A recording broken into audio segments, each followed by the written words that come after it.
ისრაელში მოქალაქეებმა ღაზიდან გადმოსვენებული უკანასკნელი მძევლის რანგველის ხსოვნას პატივი მიაგეს. პოლიციამ რანგველის ნეშტი ღაზის საზღვრიდან თელ-ავივში მდებარე სასამართლო სამედიცინო ექსპერტიზის ინსტიტუტში ისრაელის დროშებით გაფორმებული მიკროავტობუსით გადაასვენა. პოლიციის თანამშრომელი 24 წლის რანგველი 2023 წლის 7 ოქტომბერს ჰამასის მებრძოლებთან შეტაკებისას დაიღუპა, რის შემდეგაც მისი ცხედარი ღაზაში გადაიტანეს. ისრაელის პრემიერ-მინისტრმა ბენიამინ ნეთანიაჰუმ რანგველი გმირად მოიხსენია და დასძინა, რომ ღაზაში მძევლები აღარ არიან.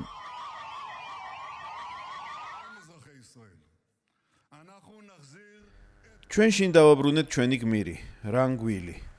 ღაზაში მძევლები აღარ არიან. ისრაელის მოქალაქეებო, მე დაგკვირდით, რომ ყველა მძეველს სახლში დავაბრუნებდით. სურს მადლობა გადავუხადო გალ ჰირშს გაწეული სამსახურის გამო. მადლობას ვუხდი მთავრობის წევრებსა და ჩემს კოლეგებს მუდმივი მხარდაჭერისთვის. მადლობას ვუხდი პრეზიდენტ დონალდ ტრამპს, სტივ ვიტკოფს, ჯარედ კუშნერს და მათ გუნდს მნიშვნელოვანი მხარდაჭერისთვის. ასევე ისრაელელებს ლოცვისა და გამხნევებისთვის. ჩვენ დავასრულეთ ეს მისია, როგორც დაგკვირდით. ასევე დავასრულებთ სხვა ამოცანებსაც, რომლებიც დავისახეთ. ისრაელის პრემიერ-მინისტრმა ქნესეთში განცხადება მას შემდეგ გააკეთა, რაც ღაზიდან უკანასკნელი მძევალი სამშობლოში გადმოასვენეს. პოლიციის ოფიცერ რანგველის ნეშტის იდენტიფიცირებამდე ისრაელის მთავრობამ განაცხადა, რომ სამხედროები ჩრდილოეთ ღაზაში მდებარე სასაფლაოზე მასშტაბურ ოპერაციას ატარებდნენ. ცეცხლის შეწყვეტის შეთანხმების პირველი ეტაპის ერთ-ერთ მთავარ პირობად ყველა მძევლის დაბრუნება იყო.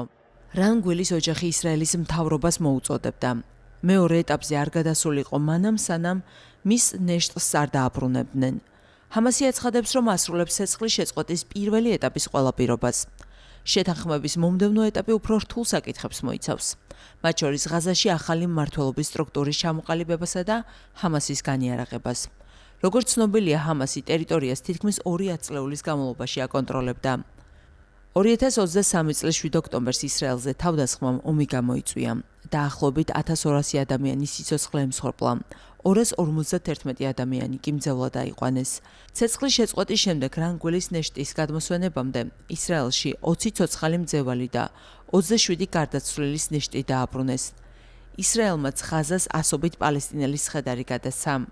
ღაზის ჯანდაცვის სამინისტროს მონაცემებით, რომელიც ჰამასის მიერ მართულ ადმინისტრაციას ექვემდებარება, აცხადებს, რომ 2023 წლიდან ისრაელის სამხედრო ოპერაციებს 71400-ზე მეტი პალესტინელი სიცოცხლე ემსხვერპლა. ასევე ცეცხლის შეწყვეტის ბოლო ეტაპის დაწყების შემდეგ ღაზაში დაიღუპა 470-ზე მეტი ადამიანი. ცეცხლის შეწყვეტის 20 პუნქტიანი გეგმის შემდეგი ეტაპი საერთაშორისო სტაბილიზაციის ძალის შექმნას, ტექნოკრატიული პალესტინური მთავრობის ფორმირებასა და ჰამასის განიარაღებას ითვალისწინებს.